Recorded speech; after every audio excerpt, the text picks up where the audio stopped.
All right, everybody, grades are important. You deserve to know how well you're doing in this course as you go throughout the course. At any time, you should know what your grades are. I've tried to set that up so that's possible. You should also get marks back within a respectable amount of time. Nobody likes waiting for weeks before they get a mark back. So I want you, please try to give me 2 working days to get your marks in. And most due dates are on a Friday, so that gives me until about Tuesday, the end of Tuesday, to try and get your marks done. Sometimes I mark on the weekend if I have time, and you can get them even sooner, but give me at least until Tuesday. But if it's Wednesday or Thursday, I mean 3 or 4, 5 business days have passed and you still don't see a mark, something might have happened. Maybe I forgot to enter it, or it got lost somehow.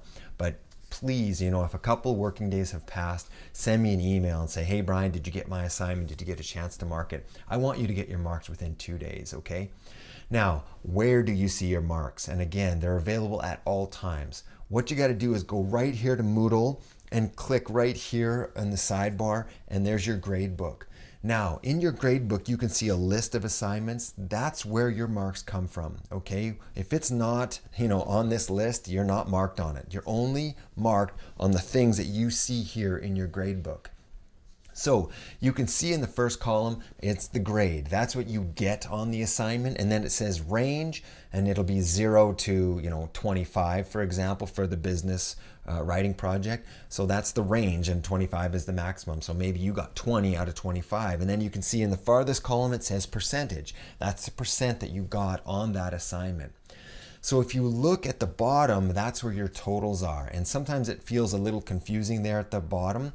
Please ignore all the numbers except the one in the far right corner. That's the one that matters the most. So as soon as you finish one unit, like let's say this week, right now, you finish a whole unit and I mark it. And down there, maybe on the assignment, let's say you got 80%, but down there at the bottom for the course total, maybe it says 23% as a course total.